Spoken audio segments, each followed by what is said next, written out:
ማቴዎስ 28 ከ1 እስከ 7 በጌታ ስም አነባዋለሁ። እንዲህ ይላል። በሰንበት መጨረሻ መጀመሪያው ቀን ሲነጋ መግደላዊት ማርያም፣ ሁለተኛይቱ ማርያም መቃብሩን ሊያዩ መጡ። እነሆ የጌታ መልአክ ከሰማይ ስለወረደ ታላቅ የምድር መናወጥ ሆነ። ቀርቦም ድንጋዩን አንከባሎ በላዩ ተቀመጠ። መልአኩም እንደ መብረቅ ልብሱም እንደ በረዶ ነጭ ነበረ። ጠባቆቹም እርሱን ከመፍራት የተነሳ ተናወጡ፣ እንደ ሞቱም ሆኑ።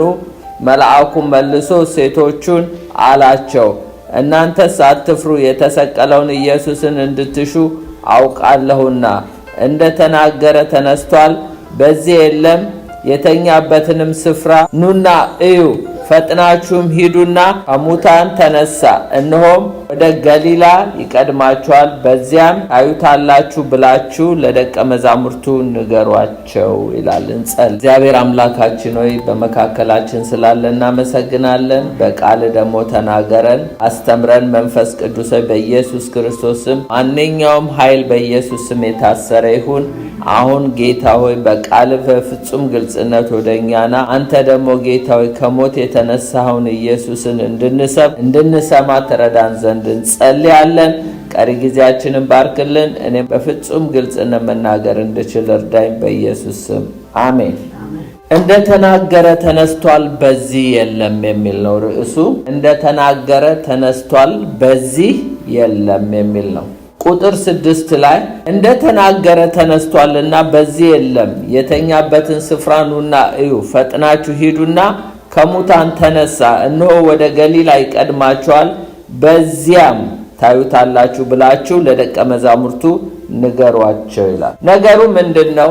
ሁላችሁም ታሪኩ እንደምታውቁት በሰንበት መጨረሻ መጀመሪያው ቀን ሲነጋ ይላል። ሰንበት መጨረሻ ማለት ቅዳሜ ማለት ነው። መጨረሻ ሊነጋ ሲል ነው። እንደገና ደግሞ መጀመሪያው ቀን ሲነጋ ማለት እሁድ ነው፣ የትንሣኤ ቀን። ሌላው መግደላዊት ማርያም፣ ሁለተኛይቱ ማርያም ይላል። እዚህ ላይ የአልዓዛር እህት አልተጠቀሰችም። ማርያም ባይዘወይ በመጽሐፍ ቅዱስ ውስጥ ወደ 8 የሚሆኑ ማርያሞች አሉ። አንዷ ከሙሴ እህት ማርያም ነው የሚጀምረው። ሌሎች ብዙ ማርያሞች አሉ። ግን የጌታችን የመድኃኒታችን የኢየሱስ ክርስቶስ እናትና የአልዓዛር እህት ማርያም አልተጠቀሱም እዚህ ጋር እና ማርያም እና ሁለተኛይቱ ማርያም ይላሉ። እነዚህ ሉቃስ፣ ማርቆስ፣ ማቴዎስ የተባሉ ሲኖፕቲክ ተመሳሳይ ጎስፕል ይባላሉ። እና አንደኛው አንድ መግደላዊት ማርያም ብቻ ነው የሚያሳየን። አንደኛው ደግሞ 3 ሴቶች እንደመጡ ያሳየናል። ከዛም በላይ እንደሆኑ ይናገራል። ዋናው ግን መግደላዊት ማርያም 4ቱም ወንጌላት ላይ ብትመለከቱ አለች። መጀመሪያ እንዳውም ጌታ ኢየሱስ የተገለጠላት ሴት ነች እና መግደላዊት ማርያም አጋንንት የወጣላት ሴት ነች። ይህች ሴት ነች እንግዲህ በመቃብሩ አካባቢና ሌሎችም ሴቶች ነበሩ ሊያዩት እንደመጡ ነው። እና እነዚህ ሴቶች ሲታዩ ዲቮትድ ናቸው። አንደኛ በማለዳ ተነስተው ኢየሱስን ፍለጋ መሄዳቸው ትጋታቸውን ነው የሚያሳየው። በማለዳ ተነስቶ ምንም የሞተው ኢየሱስን ቢፈልጉትም በማለዳ ተነስተው መሄዳቸው ትጋታቸውን ያሳያል። ሌላው ደግሞ እነዚህ ሰዎች ሽቶም ገዝተው እንደሄዱ ያሳያል። ግን ምንድነው ስህተቱ? የተናገረውን ግን አላስተዋሉ። መልአኩ ምንድነው የሚለው? እንደተናገረ ተነስቷል፣ በዚህ የለም ነው። አሁን ዛሬ ማስተዋል ያለብን ዛሬ የተናገረንን ማንሰማ ከሆነ ነገ ሮንግ ፕሌስ ነው የምንሄደው፣ ሮንግ ሰርቪስ ነው የምንሰጠው። ሬሳ ሊቀቡ ነው የሄዱት። ግን ቀድማቸዋለች አንዲት ሴት፣ ያቺ ማርያም የአልዓዛር እህት ማርያም። እሷ ለመቃብሬ ይሆናል ተዋት ተብሎ አታድክሟት የተባለች ሴት እሷ አስቀድማ ሳይሞት በሽቶ ቀብቷል። ጌታ ያንን ነው አክሴፕት ያደረገው። አሁን ግን እዚህ ጋር ቢመጡ ወጪው ኪሳራ ነው። የተናገረንን ማንሰማ ከሆነ የገንዘብ ኪሳራ አለ። ሮንግ ፖዚሽን ላይ እንቀመጣለን። መቃብር ሰፈር፣ ያው ሙታን ሰፈር ለምን ትፈልጉታላችሁ ነው የተባሉት። ሮንግ ፕሌስ ነው፣ ሮንግ ፖዚሽን ላይ ነበሩ። ግን ዲቮትድ ናቸው። ዛሬ ምንም እንደ ጸላይ ብንሆን በጣም ብርቱ እንደው ጌታን የምንፈልግ ሰዎችን ብንሆን ጌታ የሚለንን ማንሰማ ከሆነን ሮንግ ፕሌስ ነው ራሳችንን የምናገኘው። እነሆ የጌታ መልአክ ከሰማይ ስለወረደ ታላቅ የምድር መናወጥ ሆነ። ቀርቦም ድንጋዩን አንከባሎ በላዩ ተቀመጠ ይላል። ባይዘወይ ኢየሱስ አይደለም ድንጋዩን ፈንቅሎ የወጣው፣ ኢየሱስ እንደተዘጋበት ነው የወጣው። መልአክ ነው እዚህ ድንጋዩን ያንከባለለው። እንደውም እነሱ በሌላው ስፍራ ድንጋዩን ማን ያንከባለልልናል ሲሉ ተንከባሎ ነው ያገኙት። የጌታ መልአክ እንጂ ያንከባለለ፣ እነሱ ሰውም አይደለም ያንከባለለው፣ ኢየሱስም አይደለም። ኢየሱስ ኢሞርታል ቦዲ የማይሞት የትንሣኤ አካል ስለለበሰ በተዘጋ ቤት መግባት ይችላል። በተዘጋ መቃብር ውስጥ ተነስቶ ነው የወጣው። ልብሱ ብቻ ነው እዛ የቀረው። ኢየሱስ ክርስቶስ ተነስቶ ነበር። መልአኮች የመጀመሪያ የምስራች ነጋሪዎች የትንሣኤው መልአክ ነው አይደለ? እንደዚህ ጋር የሚለው መልአክ እኮ ነው። ማንም ደቀ መዛሙርት ተነስቶ ኢየሱስን ከሞት መነሳቱን ያረጋገጠ የለም። መልአክ ነው የነገራቸው። ለነዚህ ለሴቶች መልአክ በቤትልሔም ይሁዳ ኢየሱስ ተወለደ ብሎ የምስራች እንደነገረ ተነስቷል ብሎ የምስራችም ተናጋሪው መልአክ ነው። ሌላው ምን ይላል? ቁጥር 3 ላይ መልአኩም እንደ መብረቅ ልብሱም እንደ በረዶ ነጭ ነበር ይላል። ያው መልአክ ሱፐርናቹራል ስለሆኑ ለየት ይላሉ እና ጠባቆቹንም ይላል እርሱን ከመፍራት የተነሳ ተናወጡ፣ እንደሞተም ሰው ሆኑ። መቃብር የሚያስጠብቁ ነበሩ እነዛ ፈሪሳውያን። ለምን? ኢየሱስ ክርስቶስ እንደሚነሳ አስቀድሞ ስለተናገረ ምናልባት ተነስቶ ደግሞ የባሰ ነገር እንዳይመጣ ብለው መቃብሩን ያስጠብቁ ነበረ። እና የሚገርማችሁ ግን ልክ መልአኩ ሲመጣ እንደሞተ ሰው ወደቁ ይላል። መልአኩ ምን አለ? መልአኩ መልሶ ሴቶችን አላቸው፣ እናንተስ፣ እስቲ እናንተስ በሉ፣ እናንተስ አትፍሩ አለ። እነሱ ይደንግጡ፣ እነሱ ይፍሩ፣ እነሱ ይጨነቁ። ምክንያቱም ኢየሱስን የገደሉን፣ ኢየሱስን የቀበሩ፣ ኢየሱስ እንዳይነሳ የሚጠብቁ ናቸው። እናንተስ ምን አለ? አትፍሩ አለ። ዛሬም ጌታ ምንም የሞተውን ኢየሱስን፣ ምንም ኢየሱስ የተቀበረውን ብንፈልግም የሚገርማችሁ እናንተስ አትፍሩ ይላል። ለምን ቢባል የተነሳውን ኢየሱስን ብቻ ሳይሆን የሞተውንም ኢየሱስን በመፈለጋቸው እናንተስ አትፍሩ አለ። እነዚህ ሴቶች ማንንም ፍለጋ አልሄዱም፣ ኢየሱስን ነው የፈለጉት። ግን የሞተውን ኢየሱስን ነው። ገና ሞቱ ጋር ናቸው ያሉት፣ ገና አርብ ጋር ናቸው ያሉት፣ ገና ስቅለቱ ጋር ናቸው ያለው። ኢየሱስ ግን ተነስቷል። የት ነው ያላችሁት? የት ነው ያለሁት ዛሬ? ገና መስቀሉ ጋር ነኝ? ገና ሞቱ ጋር ነኝ? ወይስ ትንሣኤው ጋር ደርሻለሁ? አያችሁ፣ እናንተስ አትፍሩ፣ የተሰቀለውን ኢየሱስን ነው እዛ ጋር ነው ያላችሁት። እሱን እንደምትፈልጉ አውቃለሁ። ለዚህ ነው እዚህ የመጣሁት፣ የምስራች ላበስራችሁ ነው የሚለው መልአኩ። እንደተናገረ ተነስቷል፣ በዚህ የለም። እስቲ በሉት፣ እንደተናገረ ተነስቷል፣ በዚህ የለም። ጌታ የሚለንም ብንሰማ እኮ ከኮንፊውዥን ከብዙ ነገሮች እንድናለን። አያችሁ፣ ጌታ ተናግሯል። መቼ እንደተናገረ ነግራቸዋለሁ። የሚገርማችሁ የተናገረውን ባለመስማታቸው ሙታን መንደር ሄዱ። ሕያው ግን ሙታን ሰፈር የለም ነበር። ከፈለጋችሁ ኤቪደንስ አለ፣ አትጨነቁ፣ ድንጋዩን እኔ አንከባልየዋለሁ፣ ግቡና አላቸው። የተኛበትን ስፍራ ኑና እዩ፣ ፈጥናችሁም ሂዱና ከሙታን ተነሳ፣ እነሆም ወደ ገሊላ ይቀድማችኋል፣ በዚያም ታዩታላችሁ ብላችሁ ለደቀ መዛሙርቱ ንገሯቸው። ኢየሱስ ከመሞቱ በፊት የት እንኳን እንደሚገናኙ ተናግሮ ነበረ። ግን እንደተናገረ ተነስቷል፣ በዚህ የለም። እነሱ ግን ሮንግ ፕሌስ ነበሩ። ኢየሱስ ስለ ትንሣኤው መቼ ነው የተናገረው? በ1000 BC ቢፎር ክራይስት። በ1000 BC ማለት መዝሙር 16:10 ላይ ሄዳችሁ ብትመለከቱ በግምት 1000 BC ማለት ምዕተ ዓለም በዛ ጊዜ ኢየሱስ ከሞት እንደሚነሳ ተናግሯል። ነፍሴን በሲኦል አትተዋትምና ቅዱስህን መበስበስን ያይ ዘንድ አትተውም። አስቀድሞ ነው ገና ጥንት የተናገረው። እንደማንም ሰው በስብሶ አይቀርም፣ ሞቶ አይቀርም። ቅዱሱ መበስበስን አያይም፣ ነፍሴን በሲኦል አትተዋትም። ትንቢት ተነግሮ ነበር። ይህ ብቻ አይደለም። ከ712 BC ደግሞ በኢሳይያስ 53:10 ላይ እንዲህ ተናግሯል። እግዚአብሔር በደዌ ያደቀው ዘንድ ፈቀደ፣ ነፍሱን ስለ ኃጢአት መስዋዕት ካደረገ በኋላ ስሙ፣ ነፍሱን ስለ ኃጢአት መስዋዕት ካደረገ በኋላ ዘሩን ያያል፣ እድሜው ይረዝማል፣ የእግዚአብሔር ፈቃድ በእጁ ይከናወናል ይላል። መቼ? ነፍሱን ይላል። ነፍሱን ስለ ኃጢአት መስዋዕት ካደረገ በኋላ አንደኛው ዘሩን ያያል። እኛ እኮ ዛሬ የሚያየን ዘሮቹ ነን። እሱ መስዋዕት ከሆነ በኋላ ነው። እድሜው ይረዝማል። ኢየሱስ 33 ዓመት ብቻ ነው አይደል ምድር ላይ ኖረው። አሁን ግን እድሜው ረጅም ነው። ሰው ሆኖ በአብ ቀኝ ተቀምጦ እድሜው ረጅም ነው። እድሜው ይረዝማል። መሞት የለም በኢየሱስ ዘንድ። no more days because አሸንፎታል። እድሜው ረጅም ነው። የማንም እድሜ ቢለካ በሰውነት ኢየሱስን የሚያክል የለም። ኢየሱስ 2000 ዓመት እንኳን ከተነሳ እድሜው ይረዝማል። ገናም ይኖራል፣ ያኖረናል። እድሜው ረጅም ነው። ይህ ብቻ አይደለም፣ እድሜው መርዘም ብቻ አይደለም። ኢየሱስ ክርስቶስ ከሞት ከተነሳ በኋላ ይለናል ኢሳይያስ ሲነግረን ምን ይለናል?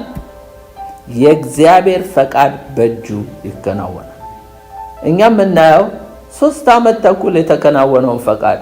አሁን እኮ ኢየሱስ ክርስቶስ ባይማልድልን አንዳችንም አንድን። ኢየሱስ ክርስቶስ በአብ ቀኝ ባይቀርብ መንፈሱ አይመጣም ነበር።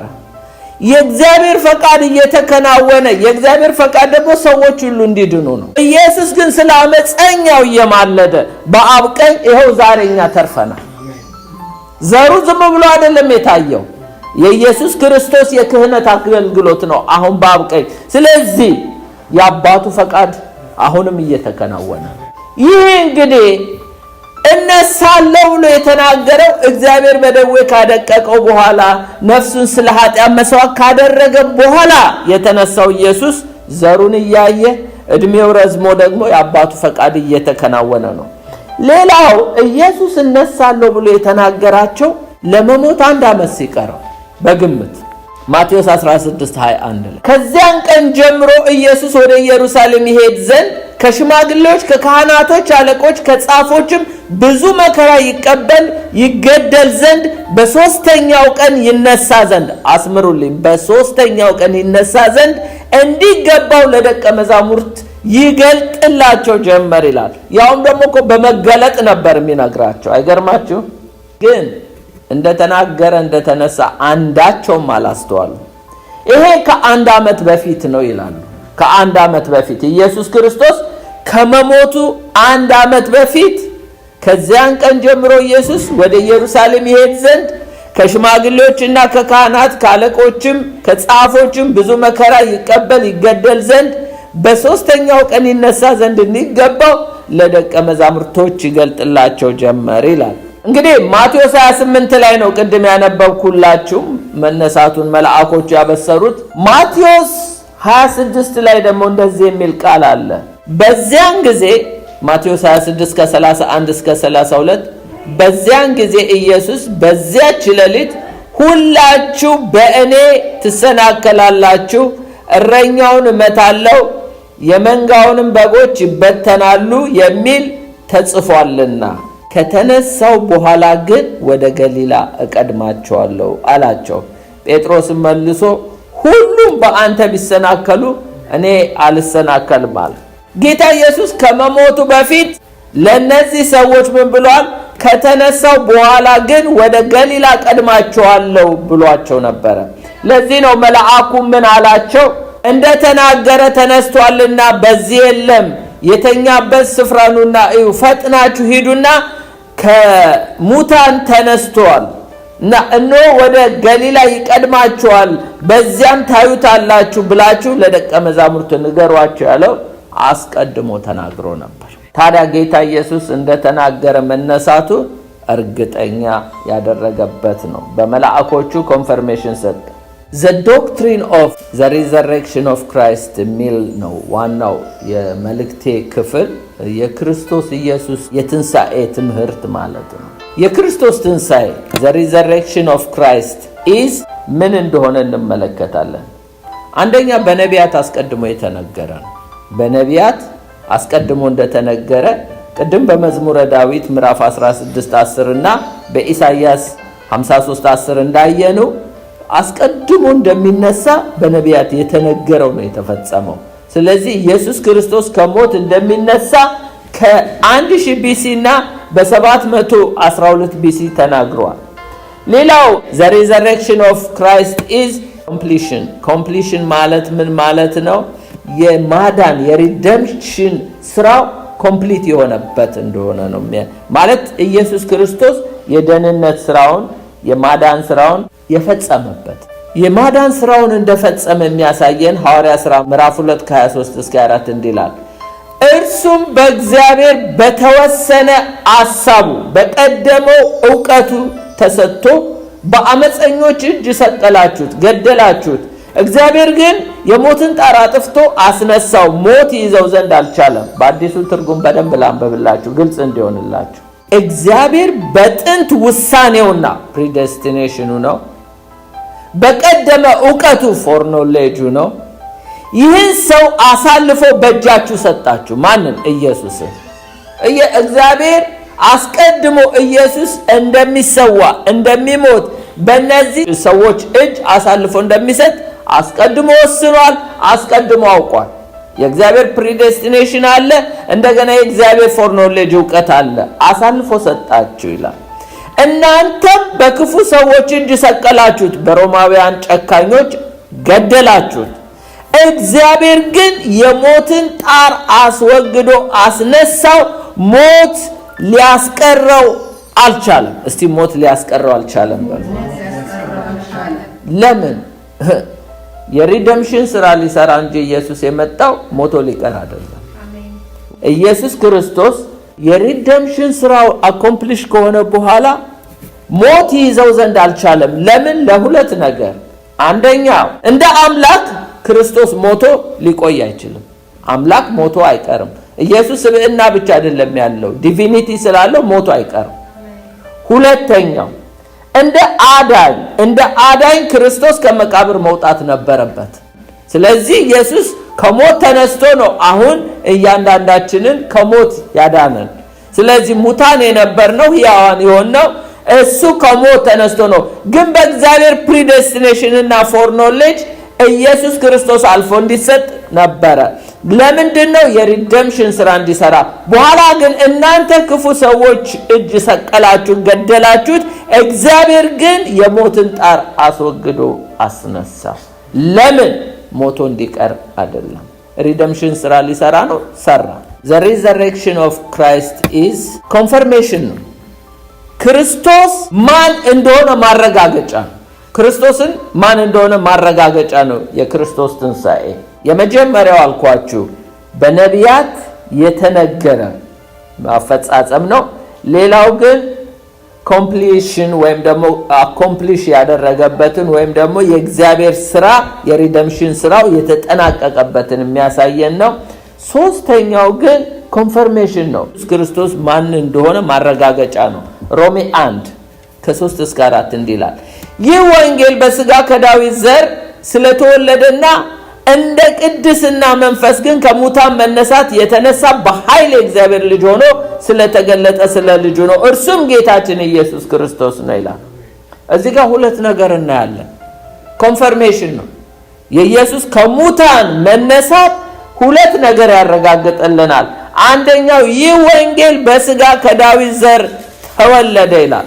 ስለዚህ ኢየሱስ ክርስቶስ ሥጋ ለብሶ እንደሞተ ከዛም ደግሞ እንደተነሳ የሚያሳየን የዳዊት ዘር መሆኑን ያሳየናል። ቁጥር 3 ላይ ሌላው ግን Christ is the son of God with the power ይላል እና ይሄ ደግሞ እንደ ቅድስና መንፈስ ግን ከሙታን መነሳት የተነሳ በኃይል የእግዚአብሔር ልጅ ሆኖ ስለተገለጠ ስለ ልጁ ነው። የእግዚአብሔር ልጅም እንደገናም ደግሞ ትንሣኤው የሚያሳየን የዳዊት መሞቱ የዳዊት ዘርን እንደሆነ ያሳየናል። ሰው ነው። እንደገና በኃይል የእግዚአብሔር ልጅ ሆኖ መነሳቱ ደግሞ የእግዚአብሔር ልጅ መሆኑን ያሳየናል። ሌላው ትንሣኤ the resurrection of Christ የሚያሳየን the central theme of Christianity የክርስትና ማዕከላዊ ጭብጡ ነው ወይም ቲሙ ነው። ሐዋርያ ሥራ ምዕራፍ 4 ከ32 እስከ 33 ያመኑትም ሕዝብ አንድ ልብ አንዲት ነፍስ ነበሯቸው። ገንዘባቸውን ሁሉ በአንድነት ነበር እንጂ ካለው አንድስ እንኳን የራሱ እንደሆነ ማንም አልተናገረም። ሐዋርያት የጌታን የኢየሱስ ክርስቶስን ትንሣኤ በኃይል ይላል በኃይል ይመሰክሩ ነበር፣ በታላቅ ኃይል ይመሰክሩ ነበር፣ በሁሉም ላይ ታላቅ ጸጋ ነበረባቸው ይላል። እዚህም ላይ ሁለት ነገር እናያለን። የአፖስትል ዊትነስ የሐዋርያት ባይዘዌ አፖስትሎች ስለ ክርስቶስ ልደት የትም ቦታ አልሰበኩ፣ ትንሣኤውን እንጂ የሚሰብኩት ልደቱን ሰብኩ አያውቁ። ልደቱን አናክብር ማለት አይደለም። ዋናው ኮሩ የስብከታቸው ኢየሱስ ከሙት ተነስቷል ብለው ነው። የአፖስትል ዊትነስ the resurrection with great power ነው፣ በታላቅ ኃይል ነበረ። ዛሬ ኢየሱስ ተነስቷል እንላለን፣ ግን ኃይል ይጎለናል። በታላቅ ኃይል ነው የሚመሰክሩት። ይናገራል እኮ ቁጥር 33 ላይ ሐዋርያት የጌታን የኢየሱስ ክርስቶስን ትንሣኤ በታላቅ ኃይል ይመሰክሩ ነበር። ያ ኃይል ዛሬ ቤተክርስቲያን ታዲያ ምን ነው አጣችሁ? ልንጸልይ ይገባል። ምክንያቱም ሐዋርያት የጌታን የኢየሱስ ክርስቶስን ትንሣኤ በታላቅ ኃይል ይመሰክሩ ነበር። ኃይል ስላለ ፕሩፍ ያደርጉ ነበር ከሞት መነሳቱ። ሁለተኛ the apostle witness of the resurrection with a great grace፣ በታላቅ ጸጋ ደግሞ በሁሉም ላይ ታላቅ ጸጋ ነበረባቸው ይላል። አያችሁ። ስለዚህ the central theme of Christianity የቤተ ክርስቲያን ወይም የክርስትና ማዕከላዊ ጭብጡ ምንድነው? የክርስቶስ ትንሣኤ ነው። ግን ትንሣኤው በታላቅ ኃይልና በታላቅ ግሬስ የሚመሰከር ነው። ስለዚህ አሁን ቤተ ክርስቲያን ኃይልን ግሬስን ይጎላታል። አው ኢየሱስ ተነስቷል ልንል እንችላለን፣ ግን መነሳቱን ፕሩፍ ያደርጉ ነበር እነሱ በታላቅ ኃይል በታላቅ ግሬስ። ሌላው the resurrection of Christ is the core truth of the gospel፣ የወንጌል ዋናው እውነት የክርስቶስ ኢየሱስ ትንሣኤ ነው። ዋናው እውነት ላንብብላችሁ አንደኛ ቆሮንቶስ 15:1-4 ወንድሞች ሆይ የሰበክንላችሁ ደግሞም የተቀበላችሁትን በእርሱም ደግሞ የቆማችሁበትን በእርሱም ደግሞ የምትድኑበትን ወንጌል አሳስባችኋለሁ። በከንቱ ካላመናችሁ በቀር ብታስቡት በምን ቃል እንደሰበኩላችሁ አሳስባችኋለሁ። እኔ ደግሞ የተቀበልኩትን ከሁሉም በፊት አሳልፌ ሰጠኋችሁ እንዲህ ብዬ። እዚህ ጋር ስሙ። ምን ብሎ ነው ጳውሎስ አሳልፎ የሰጣቸው ወንጌሉን? መጽሐፍት እንደሚል ክርስቶስ ስለ ኃጢአታችን ሞተ፣ ተቀበረ፣ መጽሐፍት እንደሚል በሶስተኛው ቀን ተነሳ። ሶስት ነገሮች እዚህ ጋር ተናግሯል። አንደኛ Christ had to die to pay the wage of sin። ኢየሱስ የሞተው መጽሐፍት እንደሚል የኃጢአታችንን ደሞዝ ወይም ዋጋ ለመክፈል ነው። አያችሁ፣ ኢየሱስ ስለ ኃጢአታችን ሞተ እንጂ ሞተ ብቻ አይደለም። ማንም ሰው ይሞታል፣ ኢየሱስ ግን ስለ ኃጢአታችን ነው የሞተው። ለምን? to pay the wage of sin። ሁለተኛው Christ had to be buried። ለምንድን ነው የተቀበረ? to prove his death። መቀበሩ የኢየሱስ መሞትን እርግጠኛነት መሆኑን የሚያሳይ ነው። አለበለዚያ ኢየሱስ ክርስቶስ አልሞተም ይባላል። እንዲሁም እንኳን ተቀብሮ መቃብሩም እየተጠበቀ እንኳን ስንቱ ውሸት ተደርጎበታል። የሚገርማችሁ የኢየሱስ መቀበር የኢየሱስን መሞት ፕሩፍ የሚያደርግ ነው። ሶስተኛው Christ had to rise again። ለምን? ከሞት መነሳቱ ደግሞ to provide eternal life። ኢየሱስ ክርስቶስ መጽሐፍት እንደሚል በሶስተኛው ቀን ተነሳ። ለምን? የዘላለምን ሕይወት ፕሮቫይድ ሊያደርግ። ምክንያቱም ኢየሱስ ከሞት ካልተነሳ ጽድቅ የሚባል ነገር የለም። ኢየሱስ ሞቶ ቢቀር ኖሮ እኛም ቀድሞ ሞተናል፣ እንደ ሞትን እንቀራለን። የክርስቶስ ከሞት መነሳት ነው እኛን ሕያዋን ያደረገን። ጳውሎስ ምንድነው የሚለው? ወንድሞች የሰበኩላችሁን ደግሞም የተቀበላችሁትን በእርሱ ደግሞ የቆማችሁበትን በእርሱም ደግሞ የምትድኑበትን ወንጌል አሳስባችኋለሁ ይላቸዋል። ዛሬም ቤተክርስቲያን ይህንን እናስበው ይገባል። ተረስቷል እኮ አንዳንድ ቦታ ፕሮስፐሪቲ ጎስፐል ብቻ ነው የሚሰበከው። ጳውሎስ ወደ ቆሮንቶስ ሲሄድ ከተሰቀለው ክርስቶስ በቀር ሌላ ላልሰብክ ብሎ ነበረ እና አንድ ወቅት ግን ጥያቄ ፈጠረባቸው። የትንሣኤው ነገር ግራ ሲገባቸው ጳውሎስ ጋር ላኩ። የጋብቻ የተለያየ ነገር ጥያቄ ነበረባቸውና አንዱ መልስ የመለሰላቸው ስለ ትንሣኤው ነው። ስለዚህ ምን አላቸው? መጽሐፍት እንደሚል ክርስቶስ ለኃጢአታችን ሞተ። መጽሐፍት እንደሚል እኔ ጳውሎስ እንደምል አላለም። ሁለተኛ ተቀበረ መጽሐፍት እንደሚለው። ሶስተኛ መጽሐፍት እንደሚል በሶስተኛው ቀን ተነሳ። መጽሐፍት እንደሚል ቅድም አይተናል። በ1000 BC ተናግሯል፣ ከሞት ተነሳ። ስለዚህ መጽሐፍት የሚለውን ነው መስበክ ያለብን፣ መስማትም ያለብን። ካሮጊቶች ተረት ተጠበቁ ተብሎ ዛሬ ብዙ ተረት አለ በቤተ ክርስቲያን። ሌላው the resurrection of Christ, the cornerstone of our justification፣ የጽድቃችን የማዕዘን ድንጋይ ነው ይላል። የመጽደቃችን ዋናው ኮርነርስቶኑ የክርስቶስ ከሞት መነሳት ነው። ምን ይላል? ሮሜ 4:24 ስለ በደላችን አልፎ የተሰጠውን እኛን ስለማጽደቅ የተነሳውን ይላል። ስለ በደላችን አልፎ የተሰጠውን ግን ከሞት የተነሳ ይላል። እኛን ስለማጽደቅ የተነሳውን ጌታችን ኢየሱስን ከሙታን ባስነሳው ለምናምን ለኛ ይቆጠርልን ዘንድ አለው ይላል። እኛን ለማዳን ነው ኢየሱስ ክርስቶስ ከሞት የተነሳው፣ ለማጽደቅ ይላል። የኛ ጀስቲፊኬሽን የኛ ጽድቅ የተመሰረተው በክርስቶስ ትንሣኤ ላይ ነው። ኢየሱስ ክርስቶስ ካልተነሳ ጽድቅ የለንም። አው ራሳችን የምንሰራው ጽድቅ አለ፣ ይሄ መርገም ጨርቅ የተባለው እሱ በእግዚአብሔር ዘንድ አክሴፕታንስ የለውም። ግን እኛን ለማጽደቅ የተነሳውን ስለሚል ትንሣኤው ላይ ነው ጽድቃችን ያለው ማለት ነው። ሮሜ 5:1-5 እንዲህ ይላል፣ እንግዲህ በእምነት ከጸደቅን ይላል። ከጸደቅን በኋላ የሚሆኑትን ነገር ሲናገር በእግዚአብሔር ዘንድ በጌታችን በኢየሱስ ክርስቶስ ሰላምን እንያዝ፣ በእርሱም ደግሞ ወደ ቆምንበት ወደዚህ ወደ ጸጋው በእምነት መግባትን አግኝተናል። በእግዚአብሔርም ክብር ተስፋ እንመካለን። ይህ ብቻ አይደለም፣ ነገር ግን ይላል መከራ ትዕግስትን እንዲያደርግ፣ ትዕግስትም ፈተናም ተስፋን እንዲያደርግ እያወቅን በመከራችን ደግሞ እንመካለን።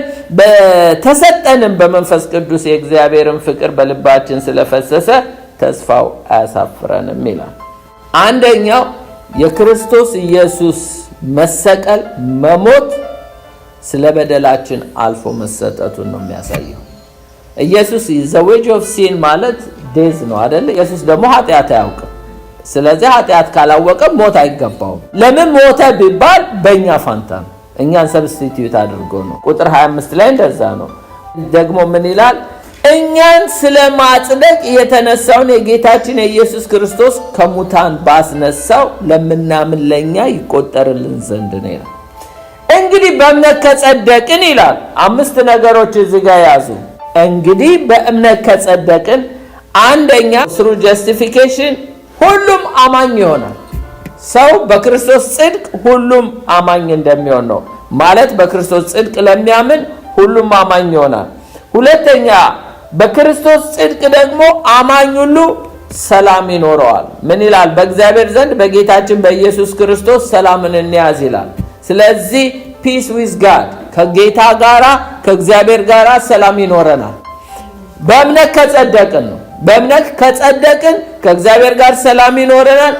ሌላው ደግሞ በእግዚአብሔር ዘንድ አክሰስ ይኖረናል፣ መግባት through justification all believers have access to God ይላል። ወደዚህ በጸጋ በእምነት መግባትን አግኝተናል ይላል። አያችሁ፣ በእምነት የጸደቀ ሰው አማኝ ይሆናል። በእምነት የጸደቀ ሰው ከእግዚአብሔር ጋር ሰላም ይኖረዋል። በእምነት የጸደቀ ሰው አክሰስ ይኖረዋል ወደ እግዚአብሔር መግባት። ያ ብቻ አይደለም፣ በእርሱ ዘንድ መቆምም ደግሞ አክሰስ ይኖረዋል። all believers have standing with God ይላል። በእርሱ ደግሞ ወደ ቆምንበት ይላል። በራሳችን ሳይሆን በጌታ ወደ ቆምንበት። ይሄ በእግዚአብሔር ዘንድ መቆም፣ ለመታየት መቆም ድፍረት ይጠይቃል። ድፍረት ግን የሚኖረን መቼ ነው? ጽድቃችን ክርስቶስ ከሆነ ብቻ ነው። አለበለዚያ እርቃናችንን መቆም አንችልም። እንደ አዳም ጢሻ ውስጥ ሄደን ካልገባን በቀር እግዚአብሔር ሲመጣ ኃጢአተኛ ማንም ሳያሳድደው ኃጢአቱ ራሱ ያሳድደዋል። ግን አሁን በእግዚአብሔር ፊት በእምነት ከጸደቅን መቆም እንችላለን። ሌላው መጨረሻው ደግሞ በእምነት ከጸደቅን ደግሞ በእግዚአብሔር ክብር ተስፋ እንመካለን ይላል። ይሄ ማለት all believers have joy of the glory of God እግዚአብሔር ክብር ተስፋ ውስጥ መደሰት አለ። ሌላው the resurrection of Christ the cause of hope for every Christian ለእያንዳንዱ ክርስቲያን የተስፋ ምክንያት ነው።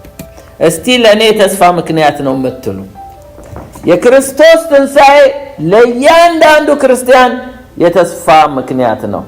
አንደኛ ጴጥሮስ 1:3 ላይ እንዲህ ይላል። በአዲሱ ትርጉም ላንብብላችሁ። የጌታችን የኢየሱስ ክርስቶስ አባትና አምላክ ይባረክ። እርሱ ከታላቅ ምሕረቱ የተነሳ በኢየሱስ ክርስቶስ ከሞት መነሳት ምክንያት ለሕያው ተስፋ በሚሆን አዲስ ልደት እንዲሁም በሰማይ ለማይጠፋ ለማይበላሽ ለማይለወጥ ርስት እንደገና ወለደን። እናንተም በመጨረሻው ዘመን ሲገለጥ የተዘጋጀውን ጽድቅ እስኪመጣ ድረስ በእምነት አማካኝነት በእግዚአብሔር ኃይል ተጠበቃችሁ ይላል። የባይብል ተስፋ ወይም የመጽሐፍ ቅዱስ ተስፋ ኤክስፕረስ ሲደረግ መጽሐፍ ቅዱሳዊ ተስፋ ሲገለጥ ሰርተን ሪያሊቲ አሉ፣ የተወሰኑ እውነቶች አሉ። 3 ነገሮች ናቸው።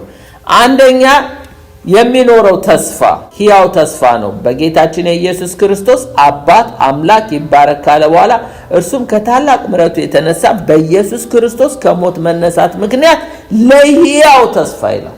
ሕያው ተስፋ ነው።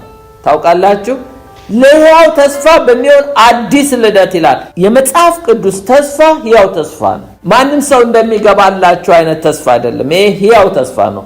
ሁለተኛው ደግሞ ይሄ ዘላለማዊ ወራሽነታችንን የሚያረጋግጥ ተስፋ ነው፣ ወይም ደግሞ ጋራንቲ ነው። ምን ይላል ቁጥር 4 ላይ? እንዲሁ በሰማይ ለማይጠፋ ለማይበላሽ ለማይለወጥ ርስት እንደገና ወለደን ይላል። ይሄ ማለት ሆፕ ዛት ጋራንቲ አወር ኢተርናል ኢንሄሪታንስ፣ ለዘላለም ተስፋ ጋራንቲ የገባለን ነው ማለት የማይለወጥ ነው፣ የማይበላሽ ነው፣ እንደገና የማይጠፋ ነው ይላል። የመጽሐፍ ቅዱስ ተስፋ ያው ነው። ሌላው ይሄ ተስፋ ኢተርናል ሴኩሪቲ አለው ማለት ከእግዚአብሔር ዘንድ ዘላለማዊ ደህንነት የሚሰጥ ተስፋ ነው። እናንተም በመጨረሻው ዘመን ሊገለጥ የተዘጋጀውን ድነት እስኪመጣ ድረስ በእምነት አማካኝነት በእግዚአብሔር ኃይል ተጠብቃችኋል ይላል። አያችሁ፣ መጠበቃችን ማለት ኢተርናል ሴኩሪቲን የሚያሳይ ነው። አሁን ዘ ቤኔፊት ኦፍ ሪዘረክሽን ተናግሬ ጨርሳለሁ። ዋት አር ዘ ቤኔፊት ኦፍ ሪዘረክሽን ሚለውን እናያለን። የመጀመሪያው ኒው በርዝ ነው። አዲስ ልደት ያገኘኑ በትንሣኤ ነው። ኢየሱስ ከሞት ባይነሳ ዳግም መወለድ የሚባል የለም። አንደኛ ጴጥሮስ ምዕራፍ 1 ከ3 እስከ 4 ብትመለከቱ በኢየሱስ ክርስቶስ ከሞት መነሳት ምክንያት ለሕያው ተስፋ ለሚሆን አዲስ ልደት ይላል። ስለዚህ አዲስ ልደት ያገኘኑ በክርስቶስ ከሞት መነሳት ነው። ሁለተኛው there is forgiveness of sin። ሌላው የኃጢአት ይቅርታ ያገኘኑ አንደኛ ቆሮንቶስ 15:17 ላይ ክርስቶስ ካልተነሳ እምነታችሁ ከንቱ ነውና እናንተም እስካሁን ድረስ ከነ ኃጢአታችሁ አላችሁ ማለት ነው። የክርስቶስ እኮ መነሳት ነው የኃጢአት ይቅርታ ያገኛችሁት። እሱማ ካልተነሳ እናንተም በኃጢአታችሁ እየኖራችሁ ነው ማለቱ ነው። ስለዚህ ክርስቶስ መነሳቱ የኃጢአት ስርየት አግኝታችኋል ይላል። ሶስተኛው the resurrection of the saints የቅዱሳን ትንሣኤ ያለው በክርስቶስ ትንሣኤ ውስጥ ነው። ኢየሱስ ካልተነሳ እኛም አንነሳም።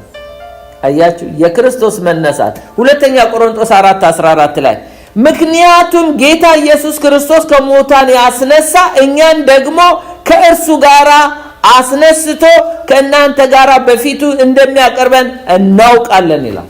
ክርስቶስ ከተነሳ እኛ ምን እንነሳለን? that is our benefit። አንደኛ ቆሮንቶስ 6:14 ላይ እግዚአብሔር ጌታን ከሙታን እንዳስነሳው እኛን ደግሞ በኃይሉ ከሙታን ያስነሳናል ይላል። አሜን። ስለዚህ የክርስቶስ ትንሣኤ የቅዱሳን ትንሣኤ። ሌላው there is healing በክርስቶስ ኢየሱስ ትንሣኤ ውስጥ ፈውስ አለ። ሐዋርያ ሥራ ምዕራፍ 3 ከ15 እስከ 16 የሕይወት መገኛ የሆነውን ገደላችሁት፣ እግዚአብሔር ግን ከሙታን አስነሳው። እኛም ይላል እናንተ ገደላችሁት፣ እግዚአብሔር ከሙታን አስነሳው። እኛም ለዚህ ምስክሮች ነን፣ እኛ ዊትነስ ነን ከሞት መነሳቱን። ይህ የምታዩት የምታውቁት ሰው የበረታው በኢየሱስ ስም በማመን ነው። ሁላችንም እንደምታዩት ፍጹም ፈውስ፣ እስቲ ፍጹም ፈውስ በሉ፣ እንዲያገኝ ያደረገው የኢየሱስ ስም በእርሱ አማካይነት የሚገኘው እምነት ነው ይላል። እናንተ ገደላችሁ፣ እግዚአብሔር ግን አስነሳው። ይህ ያስነሳው ኢየሱስ ነው የፈወሰው ነው የሚለው። በኢየሱስ ትንሣኤ ውስጥ ፈውስ አለ። ሌላው there is a baptism of Holy Spirit። በኢየሱስ ትንሣኤ ውስጥ የመንፈስ ቅዱስ መፍሰስ ወይም መጠመቅ አለ። ሐዋርያ ሥራ ምዕራፍ 2:32 ላይ እንደዚህ ይላል፣ ይህ ኢየሱስ እግዚአብሔር ከሙታን አስነሳው፣ እኛ ሁላችን ለዚህ ነገር ምስክሮች ነን። ስለዚህ በእግዚአብሔር ቀኝ ከፍ ከፍ ካለ በኋላ ማን? የተነሳው ኢየሱስ የመንፈስ ቅዱስን ተስፋ ከአብ ተቀብሎ አሁን የምታዩትን የምትሰሙትን አፈሰሰው ይላል። ሐዋርያት እኮ መንፈስ ቅዱስ የተጠመቁት እኮ በእሳት የተጠመቁት ኢየሱስ ከሞት ከተነሳ በኋላ ካረገ በኋላ ነው። ሐዋርያ ሥራ ምዕራፍ 2:38 ላይ እንዲህ ይላል፣ ጴጥሮስ እንዲህ አላቸው፣ ንስሐ ግቡ ኃጢአታችሁም እንዲሰረይላችሁ እያንዳንዳችሁ በኢየሱስ ክርስቶስ ስም ተጠመቁ የመንፈስ ቅዱስ ስጦታ ትቀበላላችሁ አላቸው። ሌላው ስድስተኛው there is a high priestly ministry። በጌታ ኢየሱስ ትንሣኤ ውስጥ የሊቀ ክህነት አገልግሎት አለ። ዛሬ እኮ ኢየሱስ ክርስቶስ ቅዱሳንን የሚያገለግለው ከሞት ስለተነሳ ነው። ሮሜ 8:34 ታዲያ የሚኮንን ማን ነው? የሞተው እንዲሁም ከሞት የተነሳው በእግዚአብሔር ቀኝ የተቀመጠው ክርስቶስ ኢየሱስ ስለኛ ይማልዳል ይላል። አሜን። ኢየሱስ ስለሚማልድልን ማን ነው የሚኮንነን? ምክንያቱም የሞተው እንዲሁም ደግሞ ከሞት የተነሳው በእግዚአብሔር ቀኝ የተቀመጠው ክርስቶስ ስለኛ ይማልዳል። ኖ ሞር ኮንደምኔሽን ለክርስቶስ አማኞች። ሌላው ሰባተኛው there is escape from the wrath to come። ሊመጣ ካለው ቁጣ ማምለጥም አለ። there is escape from the wrath to come። በጌታ ትንሣኤ ውስጥ ከሚመጣው ቁጣ ማምለጥ አለ። ዓለም ላይ ወደፊት የሚመጣ ቁጣ አለ። አማኞች ግን በክርስቶስ ትንሣኤ አምልጠዋል። አንደኛ ተሰሎንቄ 1:10 ላይ ደግሞ ከሙታን ያስነሳውና አስምሩልኝ፣ ደግሞም ከሙታን ያስነሳውና ከሰማይ የሚመጣውን ልጁን ከሚመጣው ቁጣ የሚያድነን ኢየሱስን እንዴት እንደምትጠባበቁ ይናገራሉ ይላል። የተሰሎንቄ አማኞች በጌታ አምነው ከሚመጣው ቁጣ ካመለጡ በኋላ እናንተ ደግሞ ከሙታን ያስነሳውንና ከሰማይ የሚመጣው ልጁን ከሚመጣው ቁጣ የሚያድነንን ኢየሱስን እንዴት እንደምትጠባበቁ ይናገራሉ ይላል። ስምንተኛ there is judgment in the world። ይሄ ዓለም የምታዩት ሁሉ ኢየሱስ ክርስቶስ ከሞት ተነስቷል። ስለዚህ በዚህ ትንሣኤ የማያምን ሁሉ ተፈርዶበታል። ወደፊት አስፈሪ ፍርድ አለ። በዚህ ስለ ኃጢአታችን ሞቶ ከሞት ተነስቶ በሱ የማያምን ሰው በዓለም ላይ ያለ ሕዝብ ላይ ይፈርዳል ጌታ። ሐዋርያ ሥራ ምዕራፍ 17:31 ላይ በመረጠው ሰው አማካኝነት በማን? በክርስቶስ በዓለም ላይ በጽድቅ የሚፈርድበትን ቀን ወስኗል። እርሱም ከሙታን በመነሳቱ ለሰዎች ሁሉ ይህንን አረጋግጧል ይላል። እግዚአብሔር በዓለም ላይ እንደሚፈርድ ከሙታን በተነሳው በልጁ በኢየሱስ አረጋግጧል። there is a new body being put on። በጌታ ትንሣኤ ውስጥ አዲስ አካል መልበስ አለ። ቸኩላችኋል ለመልበስ? ይሄ አሮጌ ሰው አልሰለቻችሁም? አብላኝ፣ አጠጣኝ፣ ራበኝ፣ ታመምኩኝ ብዙ ስቃይ አለው አይደለ እንዴ? ከዚህ ቁርበት መገላገል አትፈልጉም? በጌታ ኢየሱስ ትንሣኤ የሚያምኑ አማኞች በሙሉ አዲስ አካል ተዘጋጅቶላቸዋል። ምን ይላል? አንደኛ ቆሮንቶስ 15:42 ላይ የሙታን ትንሣኤ እንደዚህ ነው፣ የሚበሰብስ አካል ይዘራል፣ የማይበሰብስ አካል ሆኖ ይነሳል። በውርደት ይዘራል፣ በክብር ይነሳል። በድካም ይዘራል፣ በኃይል ይነሳል። ፍጥረታዊ አካል ይዘራል፣ መንፈሳዊ አካል ይነሳል። ፍጥረታዊ አካል ካለ መንፈሳዊ አካል ደግሞ አለ። ስለዚህ የመጀመሪያው ሰው አዳም ሕያው ነፍስ ሆነ ተብሎ ተጽፏል። ኋለኛው አዳም ግን ሕያው መንፈስ ሆነ። ነገር ግን በመጀመሪያ የሚመጣው መንፈሳዊ ሳይሆን ፍጥረታዊ ነው። ከዛ በኋላ መንፈሳዊው መጣ። የመጀመሪያው ሰው ከምድር የተገኘ ምድራዊ ነው። የኋለኛው ግን ሰማያዊ ነው። ከምድር የሆኑት እንደ ምድራዊ ናቸው፣ ከሰማይ የሆኑት እንደ ሰማያውያን ናቸው። አሜን። እኛ ሰማያውያን ነን። እርግጥ ነው በምድር በዚህ ጊዜያዊ ድንኳን ብንኖርም ግን ሰማያዊ ነን። አዲስ አካል ተዘጋጅቶልናል። ይሄ አካላችን ቢፈርስም ነገ የማይሞት አካል ኢሞርታል ኢየሱስ የለበሰውን አካል እንለብሳለን። ሌላው ቤኔፊታችን there is a defeat of the enemy ማለት የጠላት ሽንፈት የተገለጠበት ነው። በዚህ በትንሳኤው ጠላት ተሸንፏል ወገኖቼ።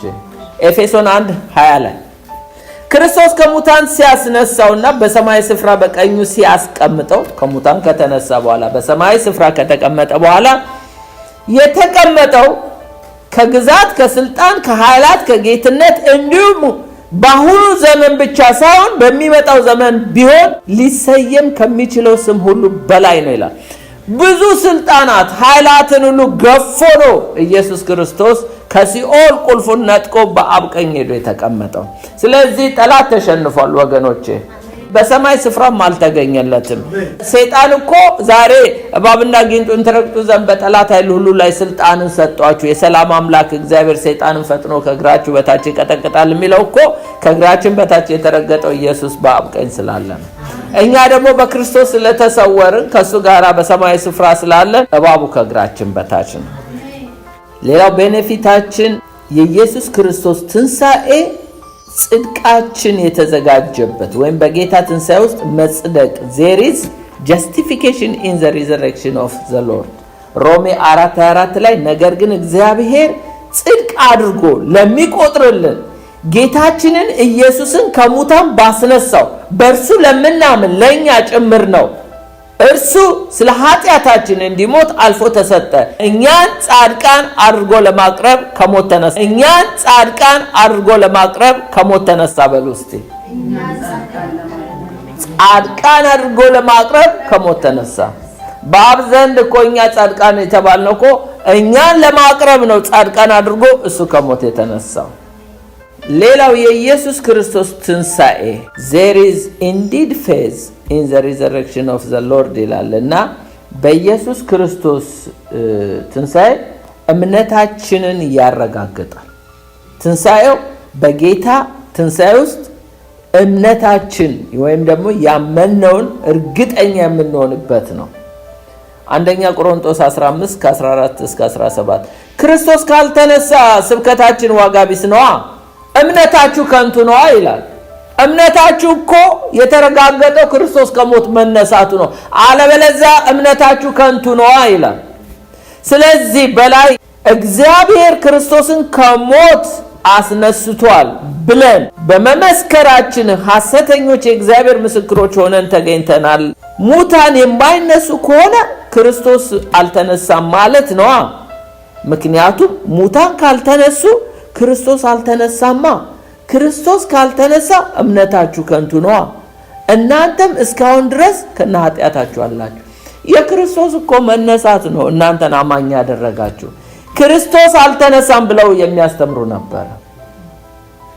እነሱን ካመናችሁ እናንተም ገና በኃጢአት ውስጥ ነው ያላችሁ። የሱ እኮ መነሳት ነው እናንተን ጻድቃን ያደረጋችሁ፣ አማኝ ያደረጋችሁ። ስለዚህ እምነታችሁ ኮንፈርም የሚሆንበት የሚረጋገጥበት ኢየሱስ ክርስቶስ ከሞት መነሳቱ ነው። ሌላው የወደፊት ህይወታችን ወይም በጌታ ትንሣኤ ውስጥ የቅዱሳን መጨረሻችን የታወቀበት ነው። ኢየሱስ ከሞት በመነሳቱ የኔና የናንተ ዴስቲኒ መጨረሻችን ታውቋል። ምንድነው መጨረሻችን? እንየው እስቲ። አንደኛ ተሰሎንቄ 4:13 ጀምሬ አነባዋለሁ። ወንድሞች ሆይ አንቀላፍተው ስላሉ ሰዎች ሳታውቁ እንዳትቀሩ አንፈልግም። የአዲስን ትርጉም ስለማነባው ነው። ደግሞም ተስፋ እንደሌላቸው እንደሌሎች ሰዎች እንድታዝኑ አንሻም። ኢየሱስ እንደሞተ እንደተነሳ ካመንን በኢየሱስ ሆነው ያንቀላፉ እግዚአብሔር ከእርሱ ጋር እንደዚሁ ያመጣቸዋል፣ ክርስቶስ ጋር ያመጣቸዋል። በጌታ ቃል የምንላችሁ ይህ ነው፣ እኛ በህይወት ያለን ያልሞት ነው ማለት ነው ጌታ እስኪመጣ ድረስ የምንቀር ያንቀላፉትን አንቀድምም። ጌታ ራሱ በታላቅ ትእዛዝ በመላእክት አለቃ ድምፅ በእግዚአብሔር የመለከት ድምፅ ከሰማይ ይወርዳል። በክርስቶስ የሞቱት አስቀድመው ይነሳሉ። ከዛ በኋላ እኛ የቀረኑ በህይወት የምንኖረው ጌታን በአየር ለመቀበል ከእነርሱ ጋር በደመና እንነጠቃለን። በዚህ መሰረት ለዘላለም ከጌታ ጋር እንሆናለን። ስለዚህ በዚህ ቃል እርስ በርሳችሁ ተጽናኑ ይላል። ቅዱሳን የእናንተ ዴስቲኒ ብትሞቱ ቀድማችሁ ትነሳላችሁ። በህይወት ያሉትን ትቀድማላችሁ እንደውም ብትሞቱ። አይ በህይወት ካላችሁ ደግሞ ከሙታን ትንሣኤ በኋላ እኛ ደግሞ እንነጠቃለን። የት እንደምንሄድ እናውቃለን። እንዴት እንደምንሄድ በፕሌን አንሄድም። በንጥቀት በራፕቸር ትሄዳላችሁ። ስለዚህ እናንተ ዴስቲኒያችሁ የታወቀ ነው እያለ ነው። ስለዚህ ክርስቶስ ከሞት መነሳት እሱ አይን እያየው 500 የሚሆኑ ናቸው እያዩት ደመና ሰወረችው አይደለ? የኛም ጌታችንን ልክ ካለምንም ትራንስፖርት እንደሄደ እኛም እንዲሁ ነው የምንሄደው። ስለዚህ መጨረሻችን የታወቀ ነው። የመጨረሻ ይሄንልና ጨርሳለሁ። እንግዲህ የክርስቶስ ትንሣኤ በጌታ ትንሣኤ የወንጌል እንቅስቃሴ አለ። awakeness the gospel የወንጌል እንቅስቃሴ there is a gospel movement in the Lord's resurrection አንደኛ ቆሮንቶስ 15:14 ላይ ክርስቶስ ካልተነሳ ስብከታችን ዋጋ ቢስ ነው፣ እምነታችሁም ከንቱ ነው። ክርስቶስ እኮ በመነሳቱ ነው እኮ ወንጌል የምንሰብከው። አክቲቪቲ ያለው ካልተነሳማ እኮ ከንቱ ነው። ስለዚህ ሰውን የሚያሯሩጠው ወንጌል የክርስቶስ መነሳት ነው እያለን ነው። እኔን የሚያሰብከኝ እናንተን የሚያሰብካችሁ ኢየሱስ ያድናል የምትሉት እኮ ኢየሱስ ስለተነሳ ነው። እኛ የትንሣኤው ምስክሮች ነን። ኢየሱስ ሞቷል፣ አዎ እርግጠኛ ነን። ከሞትም ተነስቷል። ሞቱን ብቻ አይደለም ተናገሩ የተባልነው ትንሣኤውንም ነው። ስለዚህ የክርስቶስ ኢየሱስ ትንሣኤ ነው እያንዳንዳችንን አክቲቭሊ ወንጌል እንድንሰብክ የሚያደርጋል። ኢየሱስ ተነስቷል። አሜን። ፓስተር ወደዚህ ነው።